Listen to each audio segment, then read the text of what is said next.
The automated voice from my bank's fraud department was clinical, emotionless. "Mrs. Thompson, we're calling regarding unusual activity on your investment account ending in 4739. A transfer of $280,000 was initiated yesterday evening using your authorized access codes." Before we jump back in, tell us where you're tuning in from, and if this story touches you, make sure you're subscribed, because tomorrow, I've saved something extra special for you. My coffee mug slipped from my fingers, ceramic shattering against the kitchen floor as the words registered.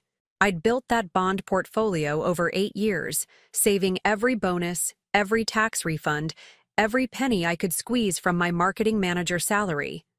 It was our future, our security, our dream of opening the consulting firm I'd planned since college.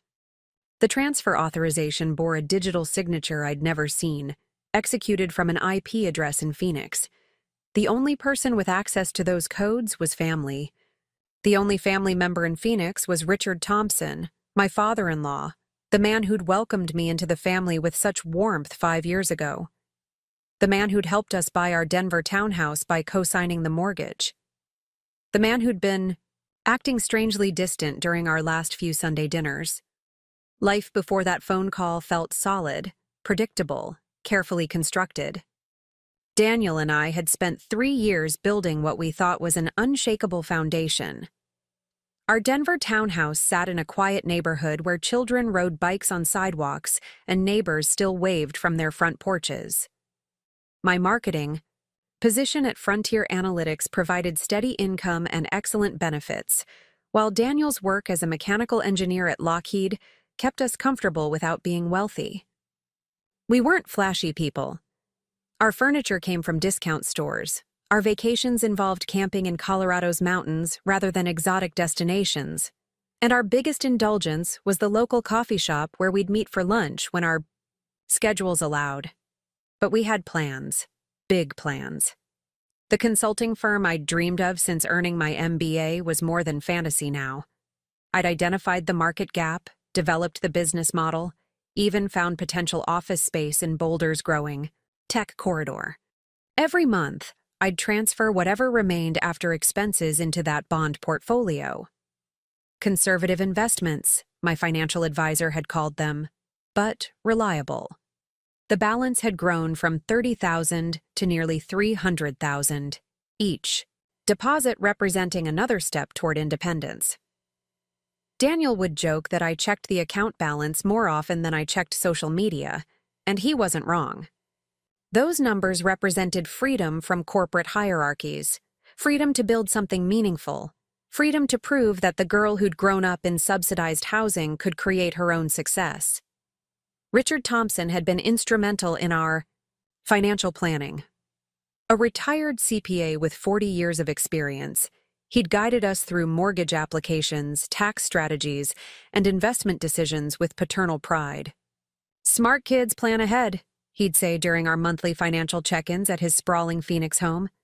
"You're building something that'll last." His approval meant everything to Daniel, whose mother had passed away when he was 12, leaving Richard as the sole parental figure in his life.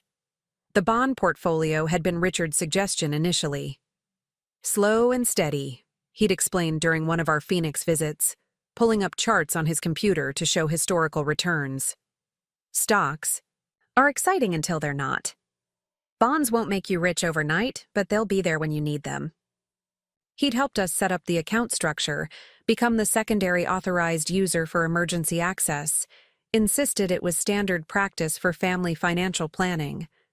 Those Sunday dinners at our place had become routine. Richard would drive up from Phoenix every other weekend, bringing homemade salsa from his favorite market and stories from his volunteer work at the local senior center. He'd sit at our kitchen island while I cooked, regaling us with tales of teaching computer skills to residents or organizing their weekly poker games. Daniel would beam watching his father interact with me, often commenting later how grateful he was that we'd formed such a strong relationship. But something had shifted in recent months. Richard's visits became less frequent, his explanations vague. "Getting older," he'd shrug when Daniel pressed him about missed dinners. Sometimes the drive just feels long. When he did visit, his attention seemed scattered. He'd check his phone constantly, step outside for mysterious calls, appear anxious, in ways I'd never witnessed before. The man who'd always been methodical, measured, began displaying an erratic energy that made conversations feel stilted. Daniel attributed his father's behavior to normal aging, perhaps some mild depression, following his retirement adjustment. He spent 40 years with structure, Daniel would rationalize. Now he's got too much time and not enough purpose. We'd discussed maybe helping Richard find more volunteer opportunities or encouraging him to visit more often, give him activities to look forward to. Neither of us suspected anything darker. The morning of that devastating phone call had started normally. Daniel left early for a project meeting at the aerospace facility, kissing me goodbye while I was still half asleep. I'd taken my time getting ready, planning to work from home reviewing marketing campaigns for a client presentation later that week. The kitchen was quiet, morning light streaming through windows overlooking our small backyard where Daniel had been attempting to grow tomatoes with mixed success. I'd been scrolling through emails with my coffee when the phone rang. The caller ID showed my bank's fraud prevention number, something I'd only seen once before when someone had skimmed my debit card at a gas station. I'd answered expecting routine verification of a legitimate purchase, maybe that online order of office supplies I'd placed the night before.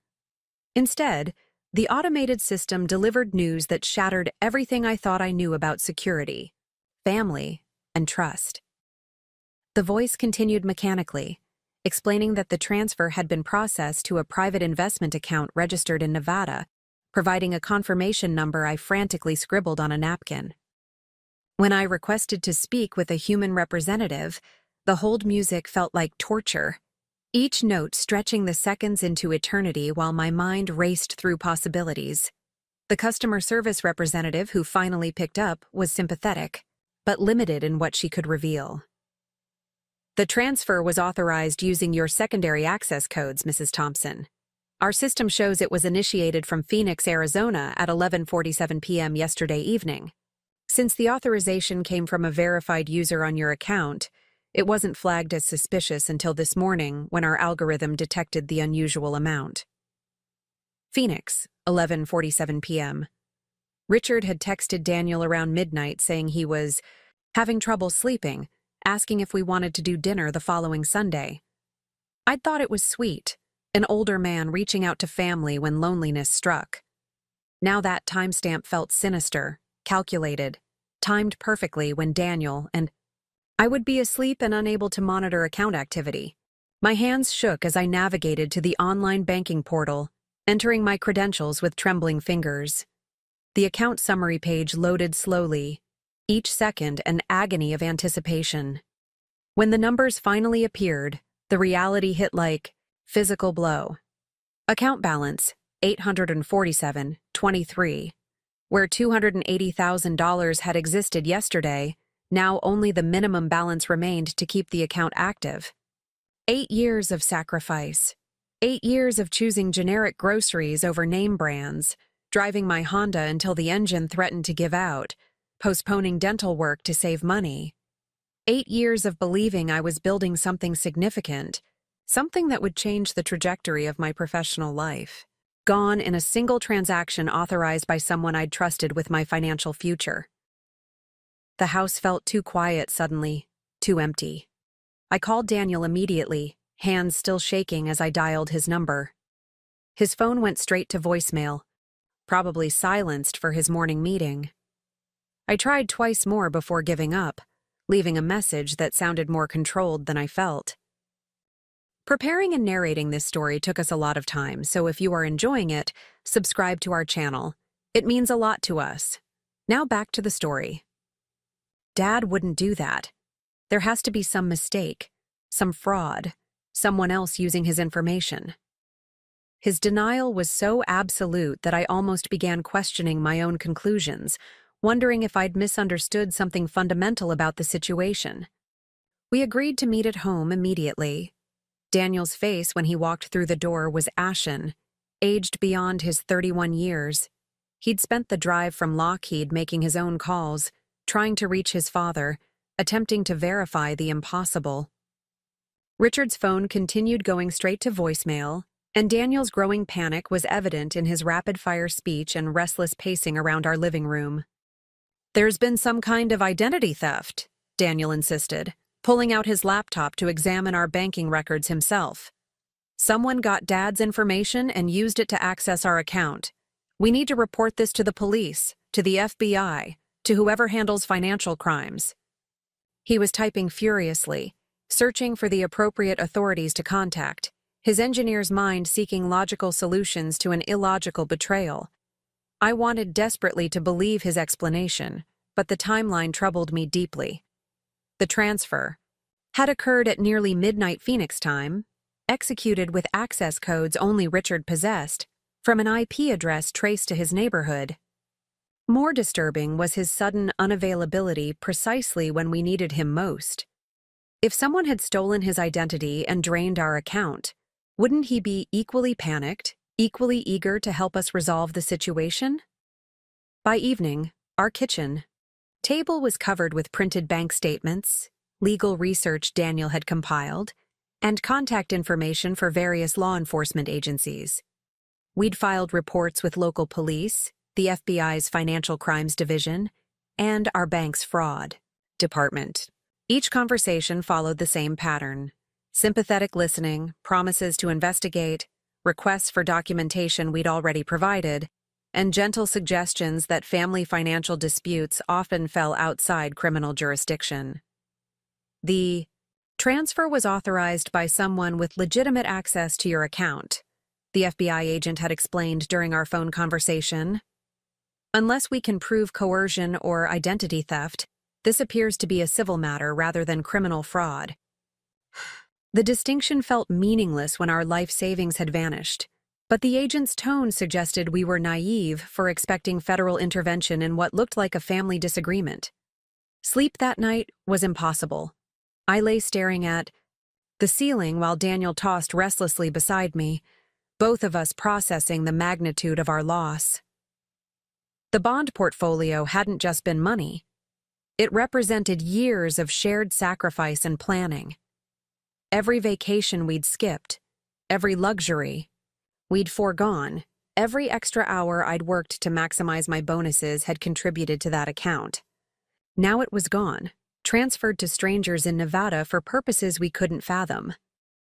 The following morning brought our first breakthrough, though it would be days before we understood its significance. Patricia Williams from our bank's investment division called to schedule an urgent meeting, her voice carrying an unusual tension that made my stomach clench with fresh anxiety. "There are some complications with your case that require immediate attention," she explained. "I'd prefer to discuss this in person rather than over the phone." Patricia was a woman in her 50s with silver hair and sharp eyes behind wire-rimmed glasses. I'd met her twice before during routine portfolio reviews, finding her professional but warm, someone who genuinely cared about her clients' financial well-being. Today, however, she appeared distinctly uncomfortable as she ushered Daniel and me into her corner office overlooking downtown Denver's financial district. "What I'm about to tell you needs to remain strictly confidential," she began, closing her office door and speaking in lowered tones. "Your bond portfolio transfer has triggered some red flags in our federal compliance monitoring system. The receiving account in Nevada has been flagged by multiple agencies as part of an ongoing investigation into organized financial crimes." The words washed over me without full comprehension initially. Federal compliance, organized crimes, investigation. These terms belonged in television dramas, not in conversations about our carefully managed bond portfolio. Daniel leaned forward, his engineering background helping him process technical information more quickly than my shock-addled brain could manage. "What kind of investigation?" he asked, his voice steadier than I felt. "And what does this mean for our money? Can it be recovered?" Patricia consulted a file folder thick with documents I couldn't read from my angle. "The details are classified, but I can tell you that multiple agencies have been tracking suspicious Financial activity involving underground gambling operations, large cash transfers, unusual investment patterns, money movement designed to obscure the original sources. Your father-in-law's transaction fits a pattern they've been monitoring for several months. Underground gambling. The phrase hit me like physical impact, suddenly making Richard's recent behavior comprehensible. His mysterious phone calls, his nervous energy during family visits, his evasive explanations for missed dinners. Signs I'd interpreted as normal aging were actually symptoms of something much darker. My father-in-law, the conservative financial planner who'd preached the virtues of slow, steady investment growth, had apparently been involved with illegal gambling operations. "How much trouble is he in?" Daniel asked quietly, and I could hear the pain in his voice. Despite everything, Richard was still his father, the man who'd raised him alone after his mother's death. Learning about the theft was devastating. Discovering it connected to organized crime was overwhelming. Patricia's expression was sympathetic but grave. "I can't discuss specifics about ongoing investigations, but I can tell you that cooperation with federal authorities often influences how these cases are resolved. The sooner someone comes forward with information, the better their situation typically becomes." She provided us with contact information for Kevin Chen, an FBI financial crimes specialist who'd been expecting our call. "Agent Chen has been briefed on your situation," she explained. "He's authorized to discuss certain aspects of the investigation that directly impact your case. I strongly recommend you contact him today." Walking out of that office, I felt simultaneously relieved and terrified. Relieved because the federal investigation might offer a path to recovering our money. Terrified because we were now connected to criminal activities we'd never imagined. Drawn into a world where our conservative bond portfolio had somehow become evidence in a federal case. Agent Chen's office in the federal building downtown was stark and intimidating. All beige walls and government-issued furniture that seemed designed to emphasize the seriousness of criminal investigations. Chen himself was younger than I'd expected, probably in his early 40s, with the calm demeanor of someone accustomed to delivering difficult news. He reviewed our documentation with professional efficiency before explaining the broader context of our situation. "Your father-in-law has been identified as a participant in an organized gambling ring operating across multiple states," he began without preamble. "High-stakes poker games, sports betting, activities that generate significant cash flow requiring sophisticated money laundering operations. The group has been moving money through various investment accounts to make the funds appear legitimate." The room felt suddenly cold as Chen continued his explanation. Richard hadn't just stolen our bond portfolio to fund his gambling habit. He'd transferred it directly into accounts controlled by criminal organizations. Our carefully saved money was now evidence in a federal case involving money laundering, racketeering, and organized gambling operations that had been under surveillance for over a year. "The good news," Chen said, noting our shell-shocked expressions, "is that victims of financial crimes within organized operations often see significant recovery of their funds when cases are successfully prosecuted. The bad news is that this process can take 18 to 24 months, and your cooperation as witnesses will be essential." Cooperation as witnesses. The phrase implied testifying against Richard, providing evidence that could send Daniel's father to federal prison. I watched my husband's face as he processed this information, seeing the conflict between his desire to recover our savings and his loyalty to the man who'd raised him. The choice felt impossible: pursue justice and destroy what remained of Daniel's family, or accept the loss and allow criminals to escape consequences. "What kind of cooperation are we talking about?" Daniel asked carefully. "And what happens to my father?" Chen's response was measured, clearly something he'd explained to other families caught in similar situations. "Your father-in-law is currently in custody in Phoenix, arrested yesterday evening when he attempted to make another large transaction using falsified documents. He's facing federal charges for money laundering, fraud, and conspiracy. However, defendants who cooperate fully with investigations often receive significantly reduced sentences. Richard was in jail. The man who'd helped us plan our wedding, who'd celebrated every promotion and milestone in our young marriage, was sitting in a federal detention facility facing decades in prison. Daniel's sharp intake of breath told me he was absorbing the same devastating reality. Everything we'd thought we knew about our family had been shattered in less than 48 hours. Chen provided us with victim advocacy resources, legal referrals, and a timeline for the investigation's progression. We'd need attorneys, both to protect our interests as victims and to navigate the complex federal procedures involved in asset recovery. The process would be expensive, time-consuming, and emotionally draining, but it offered our only realistic hope of reclaiming the future we'd worked so hard to build. That evening, Daniel and I sat in our living room trying to process the magnitude of what we'd learned. Our bond portfolio was evidence in a federal case. Richard was in jail facing serious charges. Our planned consulting business was indefinitely postponed while we navigated criminal proceedings. The stable, predictable life we'd built had been replaced by uncertainty, legal complexities, and the moral challenge of testifying against family. "I can't believe he dragged us into this," Daniel said finally, his voice hollow with grief and anger. 8 years of our savings, Chloe. 8 years of planning and sacrifice, and he just handed it over to criminals like it meant nothing. I understood his pain, but I was beginning to see something else in our situation. Yes, Richard had betrayed us catastrophically. Yes, our immediate plans were ruined. But the federal investigation also meant accountability, justice, and the possibility of recovering funds we'd initially thought were lost forever. More importantly, we'd been thrown into circumstances that would force us to develop skills, connections, and resilience we'd never needed before. The next morning brought a call from Linda Rodriguez, a federal crimes victim advocate who'd been assigned to our case.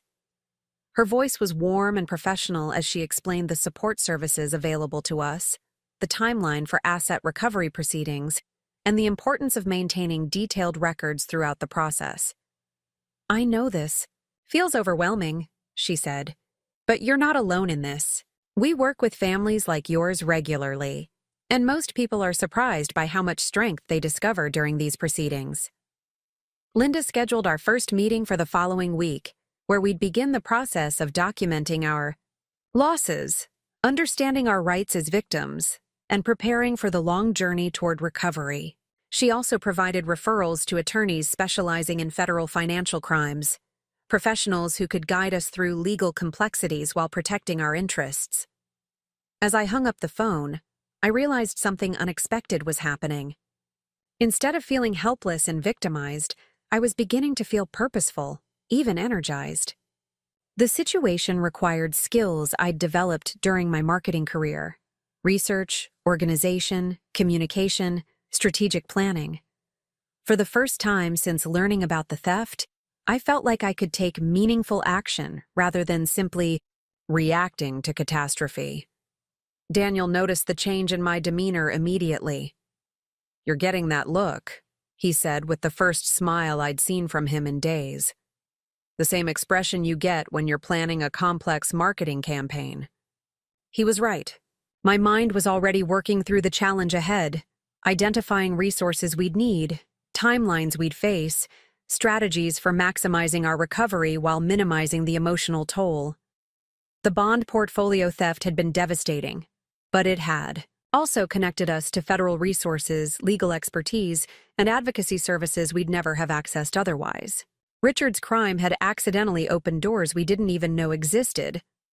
The irony wasn't lost on me that our careful, conservative approach to financial planning had made us victims of organized crime, while that same criminal activity might ultimately provide opportunities for growth and development we'd never have pursued otherwise. Sometimes the worst things that happen to us create the conditions for the best things we never could have imagined. The attorney's office felt like stepping into a different world entirely. Linda Rodriguez had referred us to Amanda Foster, a specialist in federal financial crimes, whose reputation for recovering assets from organized criminal operations was legendary among victim advocates. Amanda's office occupied the top floor of a downtown Denver high-rise, with floor-to-ceiling windows offering panoramic views of the Rocky Mountains and a conference room that could have hosted board meetings for Fortune 500 companies. Amanda herself was nothing like I'd expected from a federal crimes attorney.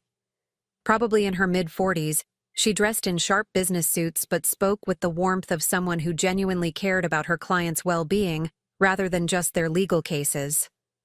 Her walls displayed certificates from law schools I recognized and commendations from federal agencies I'd only heard mentioned in news reports. "The first thing you need to understand," Amanda explained during our initial consultation, "is that financial crimes connected to organized operations are complex beasts with multiple moving parts. Your case isn't just about recovering your bond portfolio, it's about understanding how criminal organizations move money, hide assets, and exploit legitimate financial systems to launder illegal proceeds."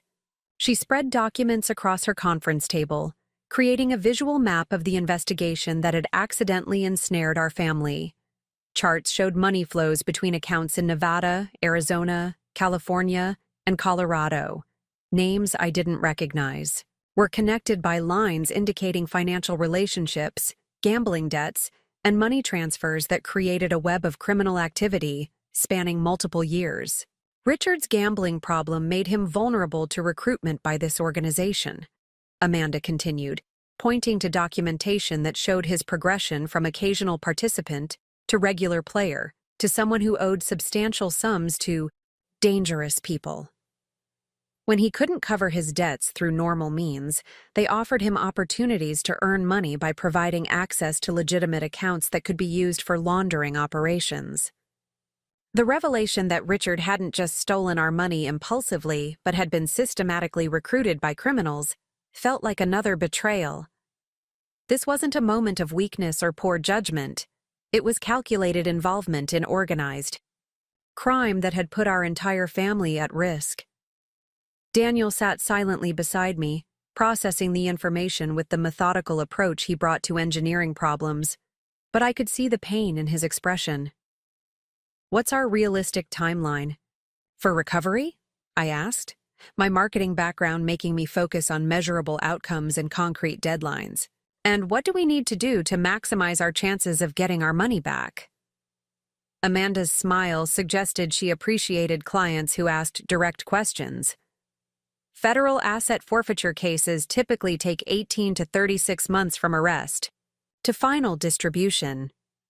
Your cooperation as witnesses will be crucial, but equally important will be your ability to document every aspect of your financial relationship with Richard. Every conversation about investment strategies, every time he had access to your account information." She handed us thick folders containing forms, questionnaires, and documentation requirements that would govern the next phase of our lives. Banking records, email communications, phone logs, calendar entries showing Richard's visits to our home. The federal government wanted a complete picture of how our family's financial planning had become entangled with criminal operations. "I'm also going to recommend something that might seem unusual," Amanda continued. "I want you to consider taking a more active role in understanding financial crimes investigation. There are training programs, conferences, advocacy organizations, where victims learn about the systems that failed to protect them. Knowledge becomes power in these situations." The suggestion felt overwhelming initially. I was a marketing manager, not a financial crimes investigator. But Amanda's reasoning made sense. The more we understood about how our case fit into broader patterns of criminal activity, the better equipped we'd be to advocate for ourselves throughout the lengthy legal process. That evening, Daniel and I spread Amanda's materials across our dining room table, beginning the intensive documentation process that would consume the next several months. Bank statements, investment records, email threads, calendar entries, photographs from family gatherings where financial topics had been discussed. every interaction with Richard needed to be cataloged, analyzed, and reported to federal investigators. The work was tedious, but oddly therapeutic. Instead of feeling helpless about our situation, we were taking concrete action to support the investigation that might recover our savings. Each document we organized, each timeline we constructed, each detail we remembered and recorded felt like striking back against the people who'd victimized our family. Daniel proved surprisingly skilled at the investigative work. His engineering background had taught him to analyze complex systems and identify patterns within seemingly random data. He created spreadsheets tracking Richard's behavior changes over the past year, correlating his distant moods with dates when large gambling losses appeared in court documents Amanda shared with us. "Look at this," Daniel said one evening, pointing to his analysis. "Every time Dad seemed distracted during our Sunday dinners corresponds to major losses in the gambling operation. He wasn't becoming antisocial because of retirement. He was stressed about money he owed to criminals." My contribution focused on reconstructing conversations about our financial planning, especially instances when Richard had encouraged us to consolidate our investments or simplify our account structures. What we'd interpreted as helpful advice had actually been strategic manipulation, making our money more accessible when he eventually needed to steal it. The documentation process connected us with other victims of the same criminal organization. Amanda arranged meetings with 3 other families whose savings had been stolen by gambling addicts recruited by the same group. Hearing their stories was both heartbreaking and encouraging.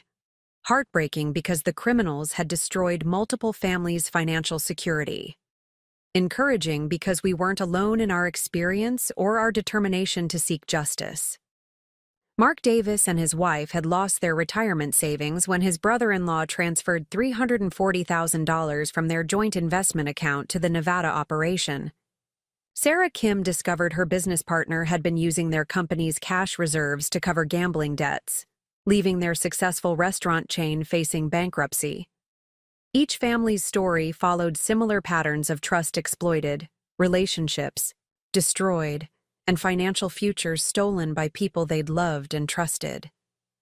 "The thing that saved my sanity," Mark explained during one of our group meetings, "was realizing that understanding their system gave me power over my recovery. The more I learned about how financial crimes work, the better I could advocate for myself with federal agents and attorneys." He'd taken Amanda's advice about education seriously, attending conferences on financial crimes investigation, reading academic papers about money laundering operations, even earning certifications in fraud prevention from professional organizations. What started as self-protection had evolved into expertise that now helped other victims navigate similar situations. Sarah had focused her efforts on understanding the legal system itself, learning about federal procedures, asset forfeiture, laws, and victim advocacy programs. She'd become so knowledgeable that prosecutors' offices occasionally asked her to speak with newly discovered victims, helping them understand their rights and options within federal proceedings. Their examples inspired me to dive deeper into the educational opportunities Amanda had mentioned. I enrolled in online courses about financial crimes investigation offered by professional organizations and federal agencies. The material was challenging, covering topics I'd never encountered in marketing school, but it was also fascinating in ways I hadn't expected. Learning about criminal money laundering operations revealed the sophisticated planning and execution required to move illegal funds through legitimate financial systems. These weren't simple crimes of opportunity, but complex operations requiring detailed knowledge of banking regulations, investment procedures, and federal oversight mechanisms. The criminals who'd recruited Richard were running business operations, just illegal ones. Daniel began attending local meetings of a support group for families affected by gambling addiction, not because he blamed Richard's disease for the theft, but because understanding addiction helped him process his father's choices. The group meetings also connected him with resources for family members dealing with the aftermath of gambling-related crimes. I'm starting to understand that Dad's addiction didn't cause him to become a criminal, Daniel explained after one particularly difficult group session. But the criminals understood how to exploit his addiction to turn him into a tool for their operations. He's both a perpetrator and a victim, which makes this whole situation more complicated than I'd realized. 3 months into our documentation and education process, Agent Chen contacted us with encouraging news. The federal investigation had expanded significantly based on evidence recovered from accounts connected to our case. Multiple arrests had been made, including several high-level organizers of the gambling operation. More importantly for our situation, federal agents had identified and frozen accounts containing over $2.3 million in stolen funds from various victims. Your bond portfolio appears to be intact and identifiable within the seized assets, Chen explained during a meeting at his office. Recovery isn't guaranteed until final prosecution outcomes, but the prospects are much more positive than when we first spoke. The news felt like winning a lottery, but Amanda cautioned us against premature celebration. Federal asset forfeiture. Procedures required successful prosecution of criminal defendants, detailed documentation of legitimate ownership claims, and complex legal proceedings that could still take months or years to complete. However, she added with a smile, your proactive approach to understanding the system and documenting your case has put you in an excellent position when distribution proceedings begin. Victims who can demonstrate clear ownership and cooperate fully with investigations typically see the best recovery outcomes.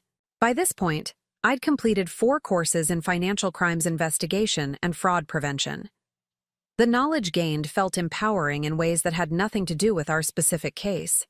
Understanding how criminals exploited financial systems made me more aware of protecting myself and others from similar schemes. The skills I was developing had applications far beyond recovering our stolen bonds.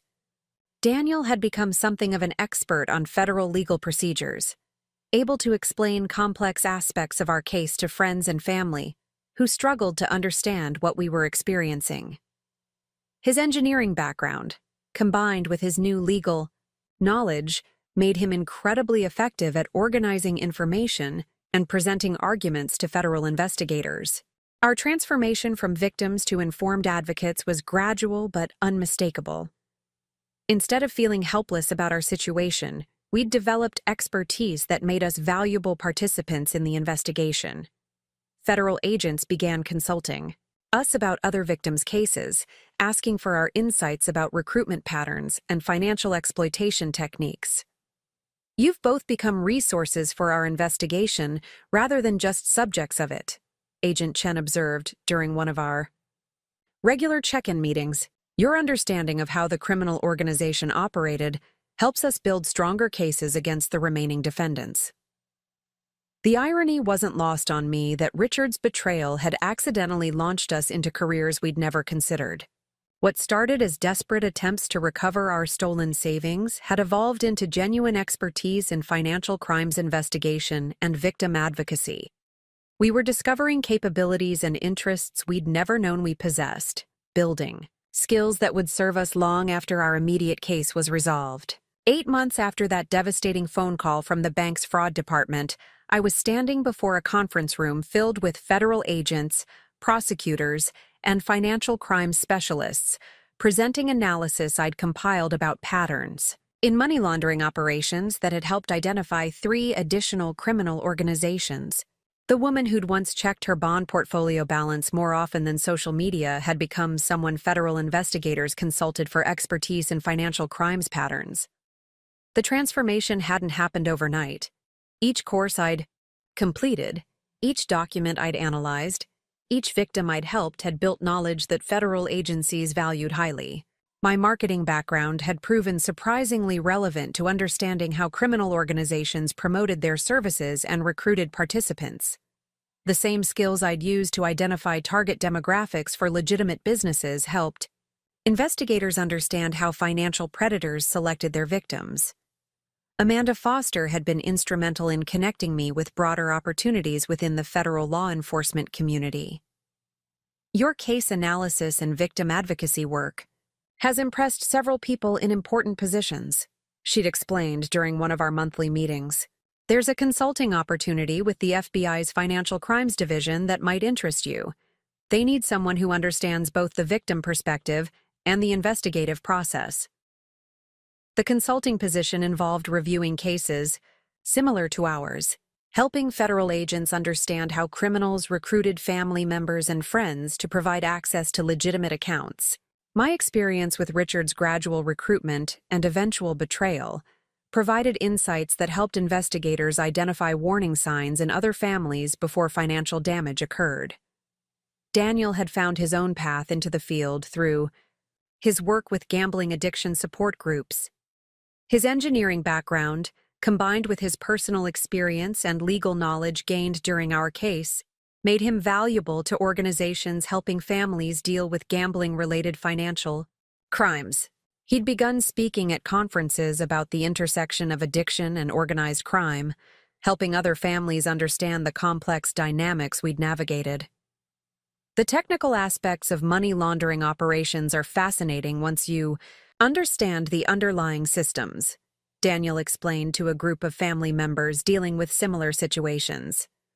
Criminal organizations exploit the same vulnerabilities in financial systems that legitimate businesses use for normal operations. Understanding those vulnerabilities helps families protect themselves and helps investigators build stronger cases. Our monthly victim support group meetings had evolved into something resembling professional development sessions. Mark Davis had launched a consulting business helping banks and investment firms identify suspicious activity patterns. Sarah Kim was working with restaurant industry associations to help business owners recognize signs of financial exploitation by partners or employees. Each of us had transformed expertise gained through victimization into resources that helped others avoid similar experiences. We've accidentally become a think tank for financial crimes prevention, Sarah observed during one of our meetings. Law enforcement agencies are starting to recognize that victims who educate themselves become incredibly valuable resources for protecting other potential victims. My work with the FBI had expanded beyond consulting on individual cases to helping develop training materials for agents investigating organized financial crimes. The agency was creating educational programs to help victims understand their rights and options, and they wanted someone with personal experience to help design curricula that would be both informative and emotionally supportive. Your unique perspective as someone who's experienced both the victimization and the investigation process makes you ideally suited for this work, explained Director Lisa Martinez, who supervised the FBI's Victim Services Division. We need people who can bridge the gap between federal procedures and human experiences. The training development work was challenging, but deeply satisfying. Creating materials that would help other families navigate federal investigations felt like transforming our traumatic experience into something genuinely helpful for others. Each module I developed, each resource guide I wrote, each presentation I delivered was another step toward ensuring that other victims would have better support than we'd initially received. Daniel's expertise had attracted attention from federal prosecutors who needed expert witnesses to explain complex family dynamics in financial crimes cases. His ability to articulate how criminals exploit family relationships while maintaining objectivity about his father's choices made him valuable for educating juries about the sophisticated manipulation techniques these organizations employed. Testifying about Dad's recruitment was one of the hardest things I've ever done, Daniel admitted after his first court appearance as an expert witness. But helping juries understand how these criminals destroy families felt like honoring the good man my father was before addiction made him vulnerable to exploitation. Our case had finally reached the asset recovery phase after 14 months of investigation and prosecution. The criminal organization had been dismantled, with most defendants accepting plea agreements that included cooperation with ongoing investigations. Richard had received a reduced sentence in exchange for his extensive cooperation with federal agents, helping them understand recruitment techniques and money movement procedures. Agent Chen called us to his office for what he described as the final meeting of our case. The federal building that had once seemed intimidating now felt familiar. A place where I'd attended dozens of meetings, presentations, and briefings over the previous year. Chen's office, which had once felt stark and governmental, now seemed like the workplace of a colleague I'd collaborated with extensively. "I have good news and excellent news," Chen began with a rare smile. "The good news is that your bond portfolio has been fully recovered and will be returned to your control within 30 days. The excellent news is that federal prosecutors have identified additional assets that appear to represent profits generated by your stolen funds while they were in criminal control. The additional assets amounted to nearly $47,000, representing investment gains and proceeds from money laundering activities that had used our bonds as collateral for larger operations. Federal law allowed victims to recover not just their original losses, but any profits criminals had generated using stolen funds. Your cooperation throughout this investigation has been exemplary," Chen continued. "Your documentation, analysis, and victim advocacy work helped us build cases against 17 defendants and recover assets for 38 families. The Financial Crimes Division has asked me to discuss permanent opportunities with both of you." The permanent opportunity involved creating a new position within the FBI's Victim Services Division, someone who would work full-time helping victims of organized financial crimes understand their rights, navigate federal procedures, and develop the knowledge needed to advocate effectively for themselves. The position would be based in Denver, allowing us to maintain our home while traveling occasionally to support investigations in other regions. For Daniel, the opportunity involved consulting work with federal prosecutors, helping them prepare cases involving family-based financial crimes and serving as an expert witness when family dynamics were central to criminal prosecutions. His engineering background, combined with his legal knowledge and personal experience, made him uniquely qualified to explain complex family manipulation techniques to juries. We never expected to become federal law enforcement consultants, I told Amanda during our final attorney-client meeting. A year ago, the most complex legal issue we dealt with was reviewing our mortgage documents. Amanda laughed, a sound I'd rarely heard from her during the intense months of our case. "You've both demonstrated something I see in the most successful victims I work with. Instead of allowing the crime to define you as powerless, you've used the experience to develop power and expertise that benefits many other people." The consulting business I'd dreamed of opening was finally becoming reality, but with a focus I'd never anticipated. Instead of general marketing consulting, I was launching a specialized practice helping families and businesses understand financial crimes prevention and victim advocacy. My first client was a regional bank wanting to improve their customer education programs about fraud prevention. Daniel's mechanical engineering career had evolved to include forensic financial analysis, helping legal teams understand the technical aspects of money movement in complex criminal cases. His ability to explain intricate financial procedures in accessible terms made him valuable for both prosecution and defense teams working on white-collar crime cases.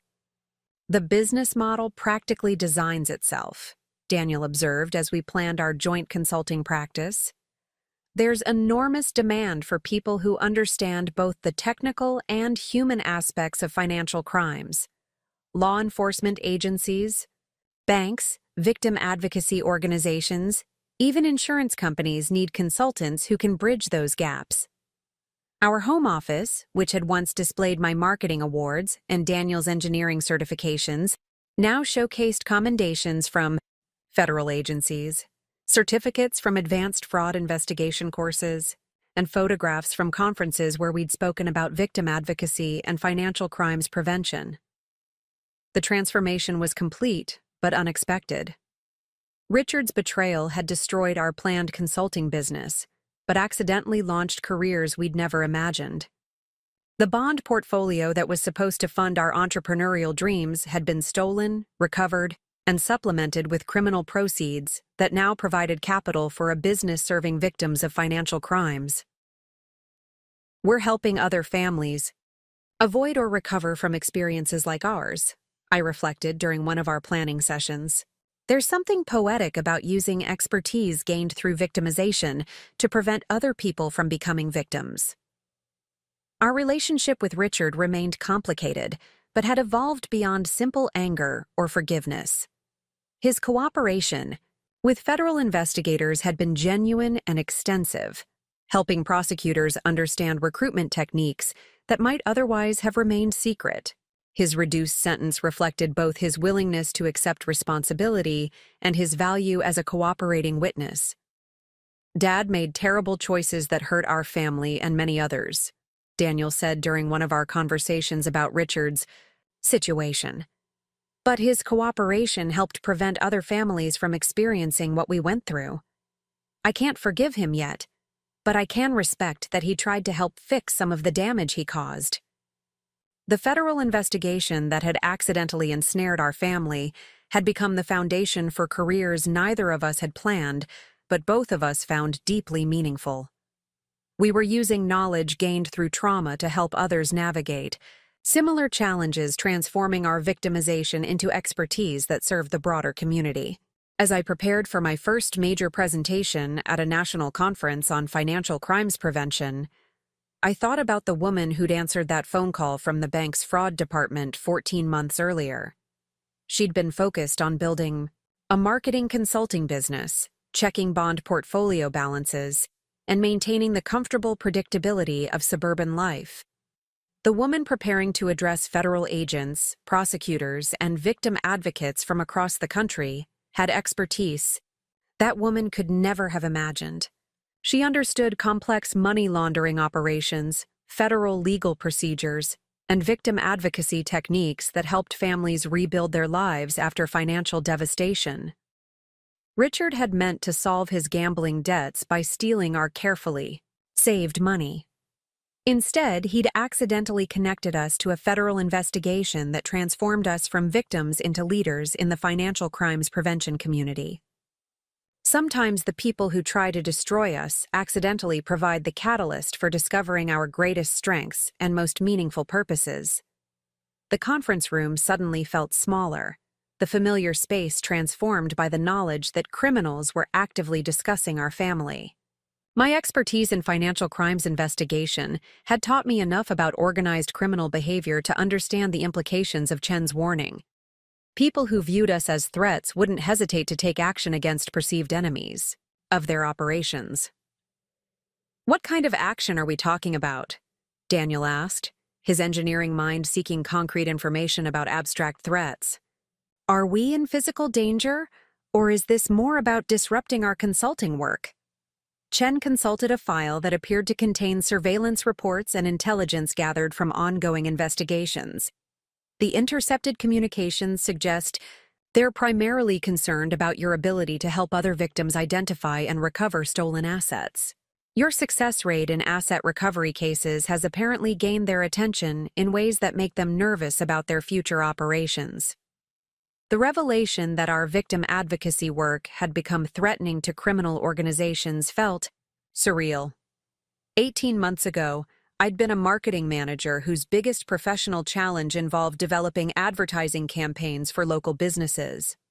Now federal agents were warning me that organized criminals considered my expertise a threat to their illegal operations.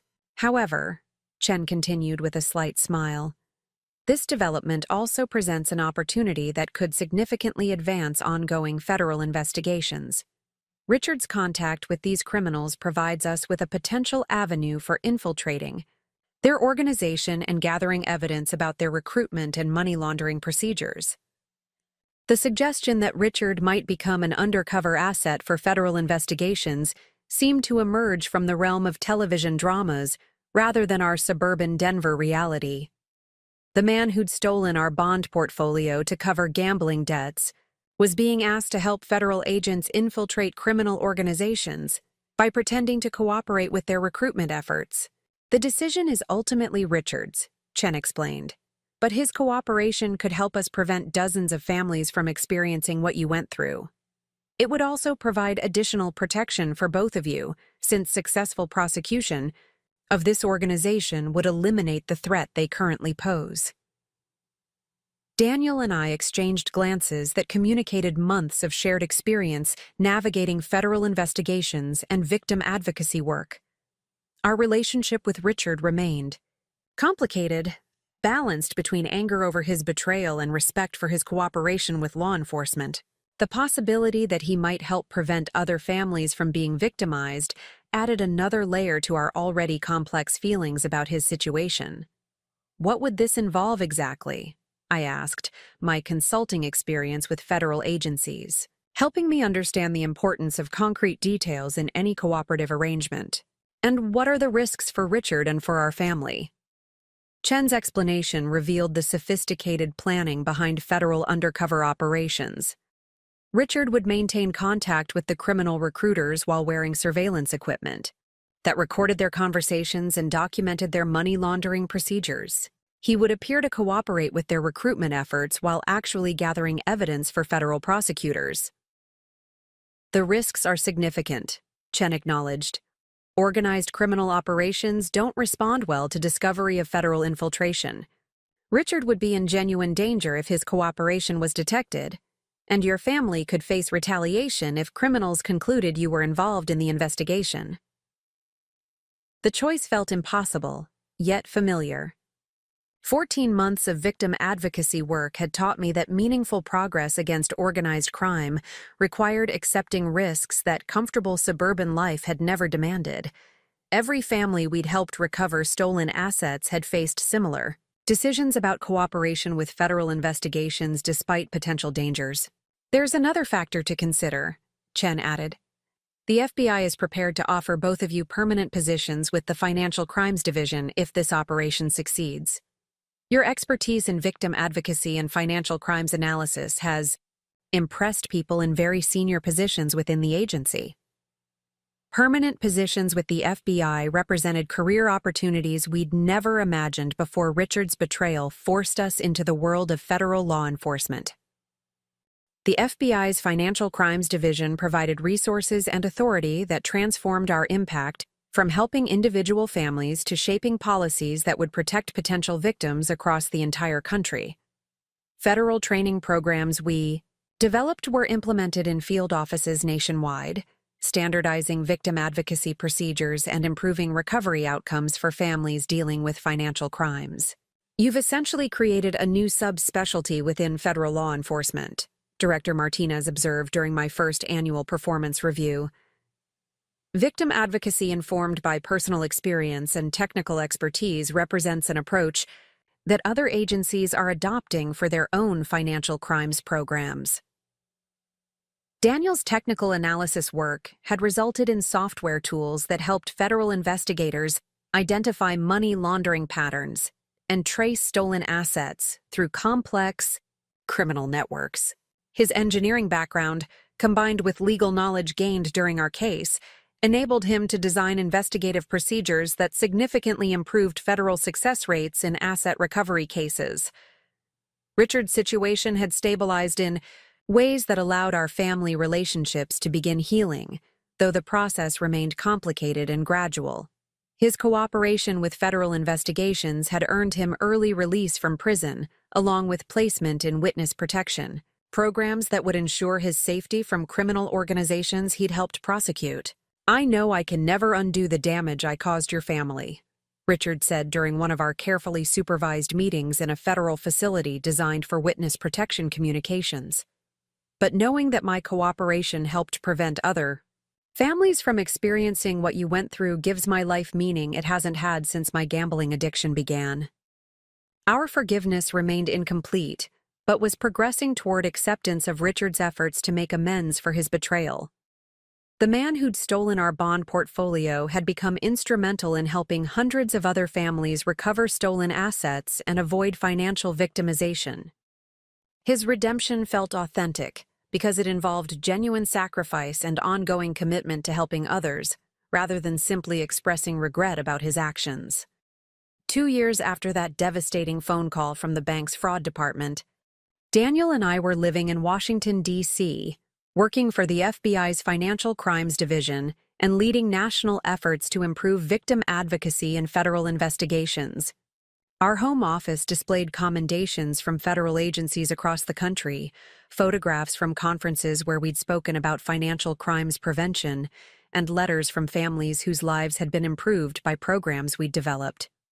The bond portfolio that Richard had stolen, and that had eventually been recovered with additional criminal proceeds, had become the foundation for a trust fund supporting financial crimes victim advocacy programs.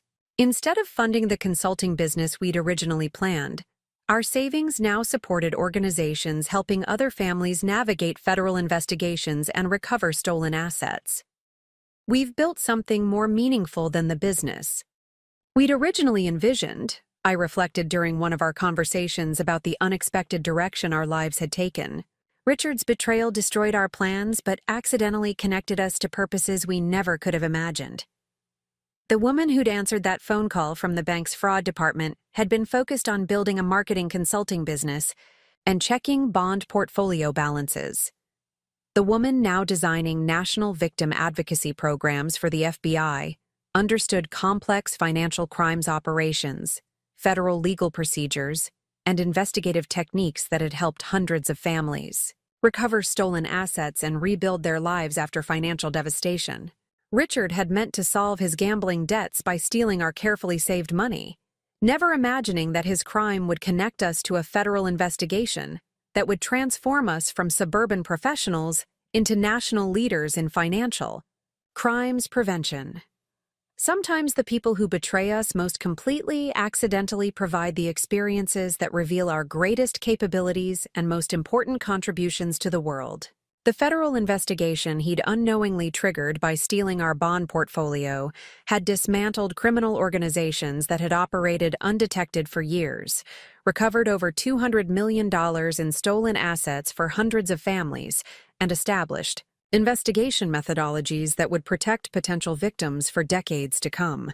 His attempt to destroy our financial security had accidentally launched careers dedicated to protecting other families from similar victimization.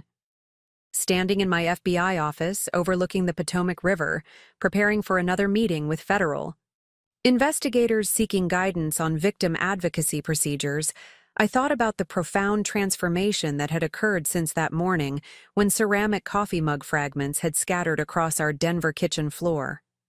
The woman who'd cut her finger gathering those pieces could never have imagined she'd become someone federal agencies consulted for expertise in financial crimes prevention. Richard's betrayal had been devastating, but had accidentally provided the catalyst for discovering strengths, purposes, and capabilities I'd never known existed. Sometimes the worst things that happen to us create the conditions for the best things we never could have imagined for ourselves or for the many other people our experiences eventually help. The secure telephone call came at 6 a.m, 3 months into Richard's undercover operation. Daniel answered on the second ring, instantly alert despite the early hour. Agent Chen's voice carried an urgency I'd rarely heard during our 18 months of working together on financial crimes investigations. "We have a problem," Chen said without preamble. "Richard's cover may have been compromised. The criminal organization has started asking questions about his family connections, specifically about your consulting work with federal agencies. We need you both at the field office immediately." The drive to the federal building felt surreal in the pre-dawn darkness. Streets that had become familiar during months of meetings and briefings now seemed ominous, every parked car potentially containing surveillance equipment or hostile observers.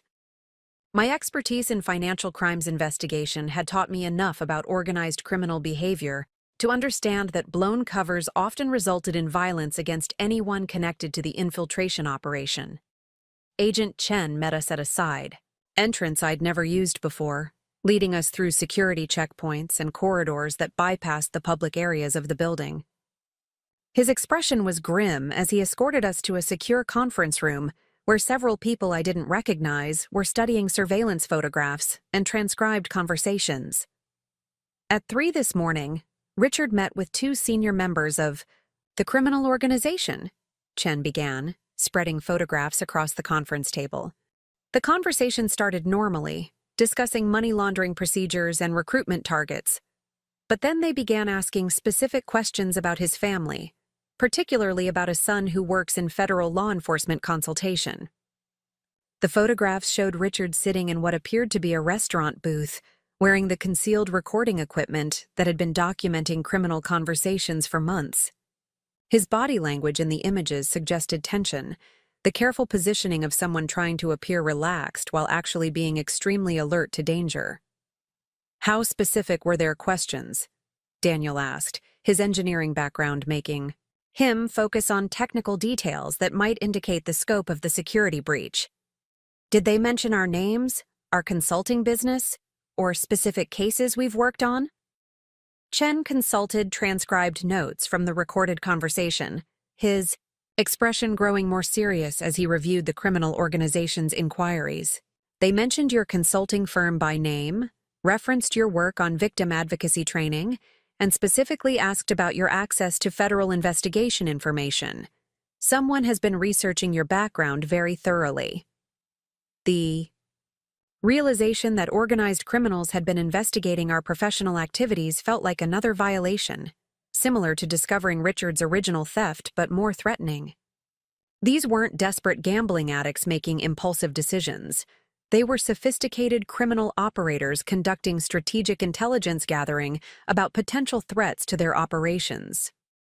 "The immediate concern," Chen continued, "is that they may attempt to eliminate what they perceive as threats to their organization. Your consulting work has helped dozens of families recover stolen assets, which represents millions of dollars in losses for various criminal groups. You've essentially become high-value targets for people who don't hesitate to use violence against perceived enemies."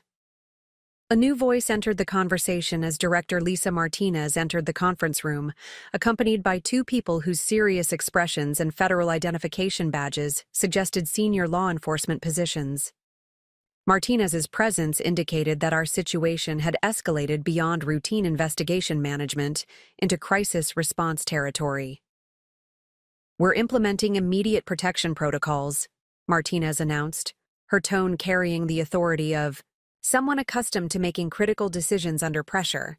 "Your safety and Richard's continued operation both depend on convincing this criminal organization that you pose no threat to their activities." The protection protocols involved temporary relocation to a secure federal facility while investigators determined the extent of the security breach and developed strategies for neutralizing the threat. Our home, consulting business, and normal routines would be suspended, while federal agents worked to protect both our family and the integrity of Richard's undercover operation. "How long are we talking about?" I asked, my victim advocacy experience helping me understand the importance of realistic timelines in crisis situations. "And what happens to our consulting clients and federal training commitments while we're in protective custody?" Martinez's response revealed the complexity of balancing immediate safety concerns with ongoing professional responsibilities that affected many other families and federal investigations. "We're hoping for resolution within 2 to 3 weeks. But organized criminal investigations don't follow predictable schedules. Your consulting clients will be transferred to other advocates, and federal training programs will be postponed until your safety is assured." The secure facility was located outside Washington, D.C., a nondescript building that could have housed any type of government office, but actually served as temporary housing for federal witnesses and their families during high-risk investigations. Our quarters included basic living accommodations, communication equipment for maintaining limited contact with the outside world, and access to federal resources that would allow us to continue some aspects of our advocacy work remotely. "This feels like being in witness protection without actually entering the program," Daniel observed as we settled into our temporary home. "We're hiding from criminals who want to silence us because we've become too effective at helping their victims." The irony wasn't lost on me that our expertise in financial crimes investigation, developed originally to recover our own stolen assets, had become so threatening to criminal organizations that federal agents needed to protect us from retaliation. Richard's theft of our bond portfolio had accidentally launched careers that were now significant enough to warrant organized criminal attention. During our second day in protective custody, Agent Chen provided updates on Richard's situation that revealed how quickly undercover operations could become life-threatening when security was compromised. The criminal organization had moved Richard to a different location and was subjecting him to increasingly intense questioning about his family connections and potential law enforcement cooperation. "He's maintaining his cover story effectively," Chen reported during one of our secure briefings. "But the criminals are clearly suspicious about his background and motivations. The recording equipment is still functioning, providing valuable intelligence about their security procedures and leadership structure. But Richard's personal safety is becoming more precarious." The recordings from Richard's interactions with his criminal handlers were both fascinating and terrifying, revealing the sophisticated planning and ruthless decision-making that characterized organized financial crime operations. These weren't impulsive criminals but business operators who carefully calculated risks and eliminated threats through methods that ranged from financial pressure to physical violence. They're discussing whether Richard represents an acceptable risk or should be eliminated as a potential security threat, Chen explained while playing selected portions of the recorded conversations. "His cooperation with our investigation could end abruptly if they conclude he's more dangerous than useful to their operations. My advocacy work with crime victims had taught me about the psychological impact of extended uncertainty, but experiencing it directly felt different from helping others navigate similar situations. The combination of personal danger, professional disruption, and concern for Richard's safety created stress levels that challenged coping mechanisms I'd developed through months of federal law enforcement consultation." Daniel's response to protective custody reflected his engineering background's preference for concrete problems with measurable solutions. Unable to take direct action about our safety, he focused on analyzing the criminal organization's structure and procedures, using recorded conversations and federal intelligence to understand their decision-making processes and vulnerability patterns. "These people operate like any other business," Daniel explained during one of our evening discussions in the secure facility. "They have management structures, risk assessment procedures, and strategic planning processes. Understanding their business model helps predict their likely responses to various scenarios." His analysis proved valuable to federal investigators who were simultaneously protecting our family and gathering evidence for eventual prosecution of the criminal organization. Daniel's insights about their operational procedures helped agents identify weaknesses that could be exploited to gather additional evidence while minimizing risks to Richard and other undercover assets. Agent Chen's daily briefings provided updates on the broader investigation that had grown far beyond our original case into a multi-state operation involving dozens of federal agents and prosecutors. Richard's undercover work had revealed connections between criminal organizations that investigators hadn't suspected, creating opportunities for coordinated prosecutions that could significantly impact organized financial crime across the entire country. "Your father's cooperation has been extraordinary," Chen told Daniel during one of their private conversations. "Despite obvious personal danger, he's continued gathering intelligence that will help convict people responsible for victimizing hundreds of families. His transformation from criminal participant to federal asset has been remarkable." The complexity of our feelings about Richard remained challenging to navigate. Anger over his original betrayal competed with respect for his current courage, while concern for his safety battled with awareness that his criminal choices had created the dangerous situation he now faced. Forgiveness felt premature, but admiration for his commitment to helping other victims seemed appropriate.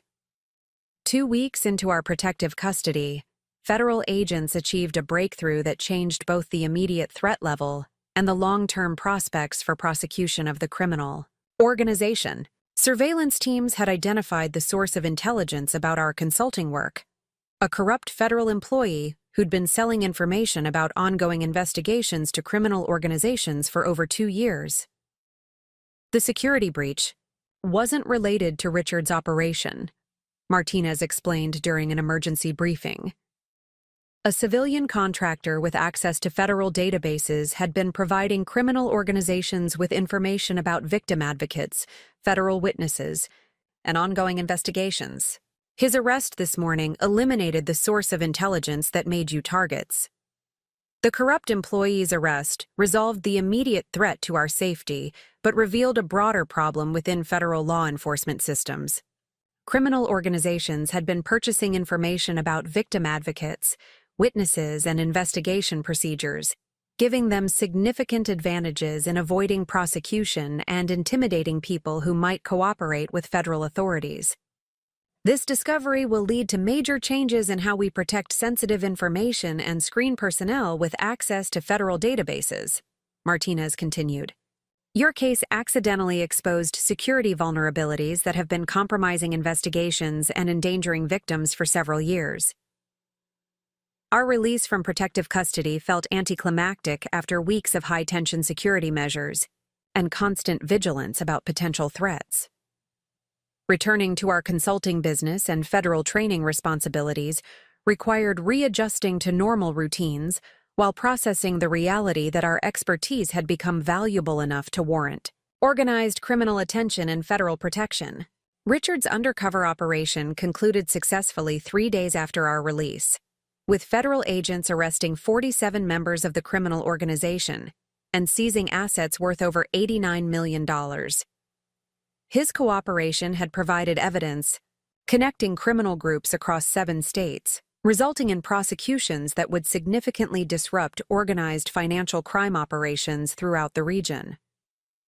The intelligence gathered through Richard's work will influence federal law enforcement strategies for years to come, Agent Chen explained during our final case debriefing. His transformation from gambling addict and financial criminal to federal asset represents one of the most successful cooperation agreements in recent FBI history. The successful conclusion of the undercover operation and resolution of the security threat opened opportunities for expanded federal careers that we'd been unable to pursue while our safety remained uncertain. Director Martinez offered permanent positions with increased responsibilities and national scope, allowing us to develop victim advocacy programs that would serve families across the entire country. Your experience as victims who became expert advocates, combined with your understanding of federal investigation procedures, makes you uniquely qualified for senior positions within the Financial Crimes Division, Martinez explained. We're prepared to offer you leadership roles in developing national policies and training programs that could help thousands of families annually. The permanent federal positions represented career opportunities that exceeded anything we'd imagined. Before Richard's betrayal forced us into the world of financial crimes investigation, instead of serving individual consulting clients in Denver, we'd be designing systems and policies that would improve outcomes for crime victims throughout the United States. Daniel's technical expertise had proven so valuable that federal prosecutors were requesting his consultation on complex cases involving sophisticated money laundering operations and organized financial crimes. His ability to explain intricate criminal procedures in accessible terms made him invaluable for educating juries and helping judges understand the technical aspects of financial crime prosecutions. We've accidentally become federal law enforcement specialists, I reflected during one of our discussions about accepting the permanent positions. Richard's theft of our bond portfolio launched careers we never could have planned, but that feel more meaningful than anything we'd previously considered.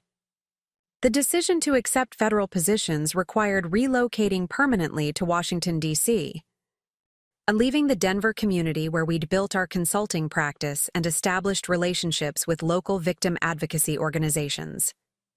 The move would represent another major transition, but federal careers offered resources and authority that could amplify our impact exponentially. Our consulting business in Denver had helped approximately 50 families recover stolen assets and navigate federal investigation procedures during 18 months of operation. Federal positions would allow us to develop training programs and policies that could assist thousands of families annually, while establishing standards for victim advocacy that would improve outcomes across the entire country.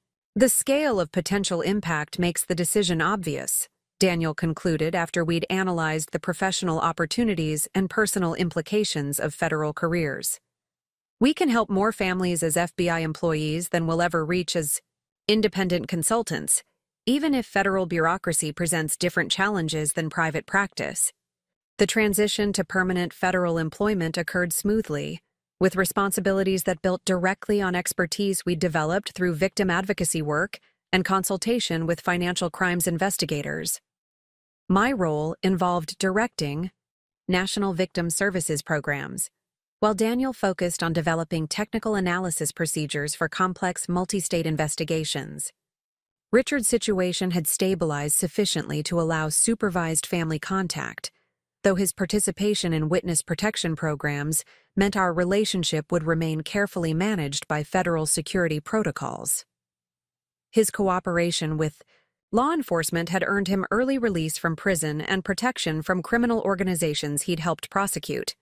But rebuilding family trust would require time and continued demonstration of genuine commitment to making amends. I understand that forgiveness isn't automatic or guaranteed, Richard said during one of our first post-operation meetings in a secure federal facility. But I hope that helping prevent other families from experiencing what I put you through will eventually contribute to healing the damage I caused. Our federal careers had transformed us from suburban professionals into national leaders in financial crimes prevention, with expertise that influenced law enforcement policies and victim advocacy procedures across the entire country. The bond portfolio Richard had stolen to cover gambling debts had been recovered with additional criminal proceeds that now funded victim advocacy programs serving families throughout the United States. Standing in my FBI office 18 months after that devastating phone call from the bank's fraud department, I thought about the profound journey that had brought us from suburban Denver to the center of federal law enforcement operations. The woman who'd answered that call could never have imagined she'd become someone federal agencies consulted for expertise in financial crimes, prevention, and victim advocacy. Richard had meant to solve his gambling debts by stealing our carefully saved money, never realizing that his crime would connect us to a federal investigation that would transform us from victims into leaders in protecting other families from financial victimization. His betrayal had destroyed our planned consulting business, but accidentally launched careers dedicated to helping thousands of families recover from similar crimes. 3 years after that phone call that shattered my world, I stood at the podium of the National Crime Victims' Rights Conference in Chicago, looking out at an audience of 800 federal agents, prosecutors, victim advocates, and survivors from across the country.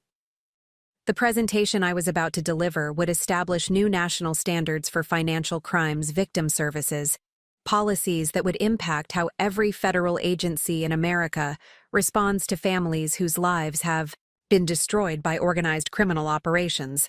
The irony wasn't lost on me that the conference was being held just blocks from where Richard had first been recruited into the gambling operation that would eventually consume our family's savings and launch our unexpected careers in federal law enforcement. Chicago's financial district, visible through the hotel's floor-to-ceiling windows, represented both the legitimate business world I'd once inhabited and the shadow economy of organized crime that had accidentally become my area of expertise. Ladies and gentlemen, I began, my voice carrying the confidence that had developed through hundreds of presentations to federal audiences. 3 years ago, I was a marketing manager in Denver, whose greatest financial concern was optimizing our bond portfolio allocation. Today, I'm here to discuss how victim-centered approaches to financial crimes investigation can transform both individual recovery outcomes and broader law enforcement effectiveness. The audience included Agent Chen, now promoted to Supervisory Special Agent overseeing financial crimes operations across the western United States. Director Martinez sat in the front row, having championed the victim advocacy programs Daniel and I had developed within the FBI's organizational structure. Amanda Foster had flown in from Denver, where she continued practicing federal crimes law while consulting on the national training materials we'd created together. My presentation detailed the comprehensive victim services framework we'd designed, based on our personal experience and consultation with hundreds of other families affected by organized financial crimes. The framework addressed everything from immediate crisis intervention to long-term asset recovery, providing standardized procedures that federal agencies could implement to improve outcomes for victims while gathering more effective evidence for prosecutions. Traditional approaches to financial crimes investigation often treat victims as sources of evidence rather than human beings whose lives have been devastated, I explained, clicking through slides that showed statistical comparisons between cases handled with our victim-centered protocols versus conventional investigation methods. When victims receive comprehensive support and education about federal procedures, their cooperation improves significantly, leading to better investigation outcomes and higher conviction rates. The data was compelling. Federal cases that implemented our victim advocacy protocols showed 37% higher asset recovery rates, 42% greater victim cooperation with investigations, and 28% shorter timelines from initial report to final resolution. More importantly, victim satisfaction surveys indicated substantially improved psychological outcomes for families who received comprehensive support throughout federal proceedings. Daniel's presentation followed mine, focusing on the technical innovations he'd developed for tracing stolen assets through complex criminal networks.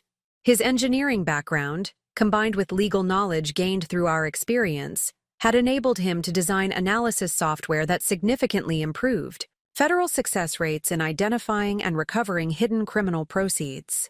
Financial crimes organizations exploit technological vulnerabilities in banking systems and investment platforms, Daniel explained, demonstrating software interfaces that allowed federal agents to visualize complex money movement patterns across multiple institutions and jurisdictions. These tools help investigators identify criminal connections that might otherwise remain hidden, while providing victims with clearer understanding of how their assets were stolen and where recovery efforts should focus. His innovations had been adopted by federal agencies nationwide, improving investigation efficiency while reducing the time families spent in uncertainty about their cases. The software had been instrumental in recovering over $340 million in stolen assets during its first 2 years of implementation, directly benefiting more than 1,500 families across the country. The conference audience included dozens of families whose lives had been transformed by programs we'd developed, people who'd been victims of organized financial crimes and had used our resources to navigate federal investigations and rebuild their lives.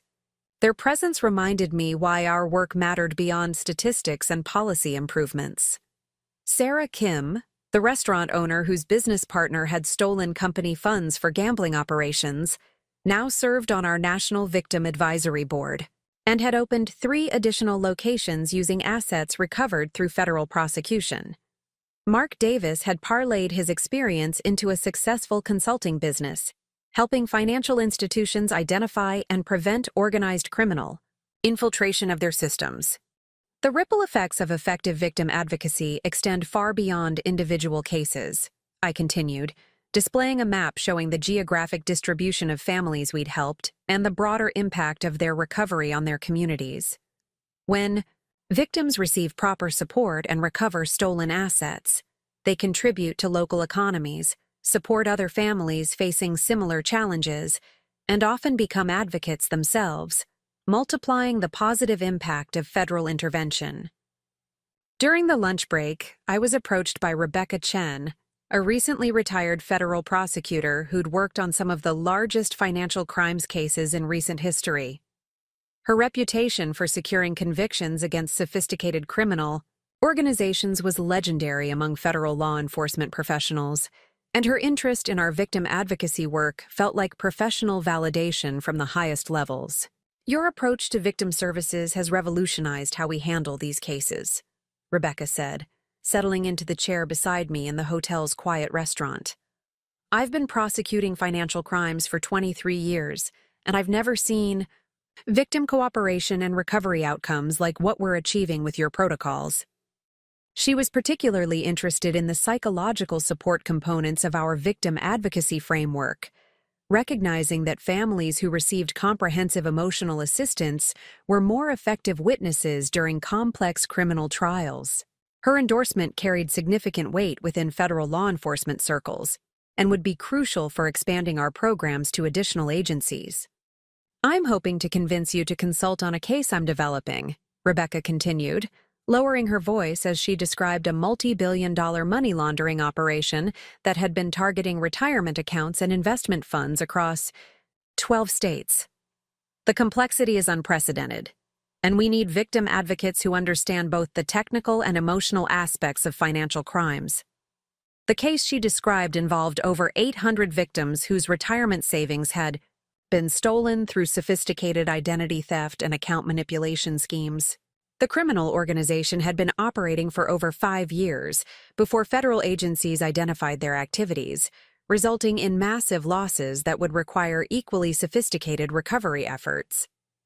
"This sounds like exactly the type of case our National Victim Services team was designed to handle," I replied, already mentally cataloging the resources and personnel that would be required for effective advocacy with so many affected families. "When do you need our team to begin? Consultation?" Our conversation was interrupted by Daniel, who'd been approached by representatives from the Treasury Department about expanding his asset recovery software to international investigations. The global nature of modern financial crimes required tools that could trace stolen funds across national boundaries and through foreign banking systems that operated under different regulatory frameworks. "They're asking about adapting the software for use in joint investigations with European and Asian law enforcement agencies," Daniel explained, his excitement evident as he described the technical challenges and potential impact of international collaboration. "We could help families recover assets that have been moved to offshore accounts or foreign investment vehicles. The international expansion would represent a massive increase in the scope and complexity of our work, but also unprecedented opportunities to help victims whose cases had previously been considered too difficult for effective federal intervention. Many families we'd consulted with had been told their stolen assets were unrecoverable because criminals had moved funds beyond the reach of domestic law enforcement. That afternoon's breakout sessions included presentations by families whose cases had been successfully resolved using our victim advocacy protocols. Their stories provided powerful testimony about the difference comprehensive support could make in both investigation outcomes and personal recovery from financial crimes victimization. Jennifer Martinez, whose father-in-law had stolen her family's business assets for drug purchases, described how our advocacy team had helped her navigate federal procedures while maintaining her restaurant operations and supporting her employees. Her business had not only survived the financial crisis, but had expanded significantly after asset recovery, becoming a model for other family-owned businesses dealing with similar criminal victimization. Thomas Chen, whose investment advisor, had transferred his entire retirement portfolio to offshore gambling operations, explained how our technical analysis had identified hidden assets that federal agents might otherwise have missed. His full asset recovery, including profits generated by criminal use of his funds, had enabled retirement plans that exceeded his pre-victimization expectations. The difference between feeling like a helpless victim and becoming an empowered advocate is having people who understand both the technical and emotional aspects of these crimes, Jennifer explained to the conference audience. Chloe and Daniel's team provided exactly that combination of expertise and emotional support. The afternoon concluded with a panel discussion involving federal officials from multiple agencies who had implemented our victim advocacy protocols in their own jurisdictions. Their reports consistently showed improved outcomes for both victims and investigations, validating the effectiveness of our approach and supporting arguments for nationwide expansion. Agent Martinez, now directing financial crimes operations for the entire southwestern region, described how victim-centered investigation techniques had transformed her office's effectiveness in prosecuting organized criminal operations. When victims receive proper support and education, They become our most valuable allies in building strong cases against sophisticated criminal organizations.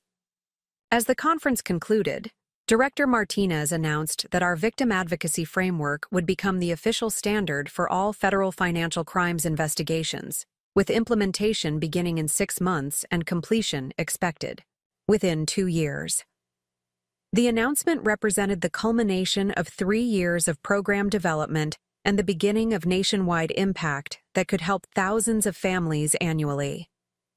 This policy change will ensure that every family affected by organized financial crimes receives the same level of support and advocacy that helped Chloe and Daniel transform their victimization into national leadership in this field, Martinez explained to sustained applause from the conference audience. The evening reception provided opportunities to meet with families whose cases were still pending, people who were currently navigating the complex federal procedures we'd experienced 3 years earlier. Their questions reminded me of my own confusion and fear during those early months when everything felt overwhelming and uncertain. The most important thing to remember, I told a group of recently victimized families, is that federal investigations are complex and time-consuming, but they can be extraordinarily effective when victims receive proper support and advocacy. Your cooperation is valuable, your recovery is possible, and your experience can help other families facing similar challenges. Richard joined us for the reception, his first public appearance since completing witness protection protocols and beginning his new life under federal oversight. His transformation from gambling addict and financial criminal to federal asset and victim advocate remained remarkable, though our family relationships continued requiring careful navigation and ongoing professional counseling. "I can never undo the damage I caused," Richard said during a quiet conversation away from the reception's main activities. "But knowing that my cooperation helped develop programs that protect other families from similar experiences gives my life meaning it hasn't had since my addiction began." His participation in victim advocacy work remained limited by security concerns and the complexity of his legal situation, but his insights about criminal recruitment and manipulation techniques had proven valuable for educational programs designed to help potential victims recognize and avoid financial crimes. The reception also included announcement of the Richard Thompson Foundation, established with proceeds from criminal asset forfeitures, connected to cases where his cooperation had been instrumental. The foundation would fund victim advocacy programs, research into financial crimes prevention, and support services for families dealing with gambling addiction and related criminal activity. Richard's story demonstrates that redemption is possible even after serious criminal behavior, Director Martinez explained during the foundation announcement. His cooperation saved hundreds of families from victimization and contributed to law enforcement capabilities that will protect potential victims for decades to come. As the evening concluded, Daniel and I stood together in the hotel's observation deck, looking out over Chicago's skyline while reflecting on the extraordinary journey that had brought us from suburban Denver to national leadership in federal law enforcement. The city lights stretched to the horizon, representing millions of families who might benefit from programs we'd developed and policies we'd helped establish. Sometimes I try to imagine what our lives would look like if Richard had never stolen our bond portfolio, Daniel mused, his arm around my shoulders as we watched traffic move through the streets below. We'd probably still be in Denver, running a small marketing consulting business, completely unaware that organized financial crimes even existed. I considered his observation while thinking about the hundreds of families we'd helped, the federal policies we'd influenced, and the ongoing expansion of victim advocacy programs that could protect thousands of people from the devastating experience we'd endured. Our transformation from victims to leaders had required enormous personal cost, but had created benefits that extended far beyond our individual recovery. I think Richard accidentally gave us the most meaningful careers we could have imagined, I replied, watching planes move across the sky toward destinations unknown. He meant to destroy our financial security, but ended up connecting us to purposes that have been more fulfilling than anything we'd planned for ourselves. The bond portfolio he'd stolen had been recovered with additional proceeds that now funded national victim advocacy programs. Our planned consulting business had been destroyed, but replaced with federal careers that influenced law enforcement policies affecting thousands of families annually. The comfortable suburban life he'd shattered had been rebuilt as something more complex but infinitely more meaningful. 6 months later, our victim advocacy protocols had been implemented in 43 federal field offices across the country, with the remaining offices scheduled for completion before year's end. Training programs we'd developed were being adapted for international use by law enforcement agencies in 7 countries, expanding our impact to victims of cross-border financial crimes. The consulting business we'd originally planned to build in Denver had evolved into a national victim advocacy organization operating from Washington, D.C., with field representatives in major cities across the United States. Instead of serving individual clients, we were designing systems that would help thousands of families annually while establishing professional standards for victim advocacy within federal law enforcement.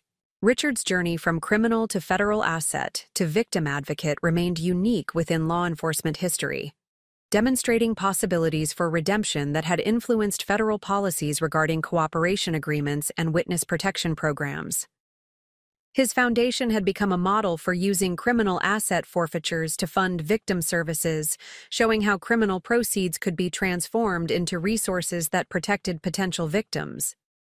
Standing in my office at FBI headquarters, preparing for another day of developing policies that would protect families from organized financial crimes, I thought about the phone call that had shattered my world 3 years earlier. The woman who'd answered that call could never have imagined she'd become someone federal agencies consulted for expertise in financial crimes, prevention, and victim advocacy. Richard had meant to solve his gambling debts by stealing our bond portfolio, never realizing his crime would accidentally launch the most meaningful careers we could have imagined. Sometimes the people who try to destroy us provide exactly the experiences we need to discover our greatest capabilities and most important contributions to protecting others from similar harm. Up next, you've got 2 more standout stories right on your screen. If this one hit the mark, you won't want to pass these up. Just click and check them out.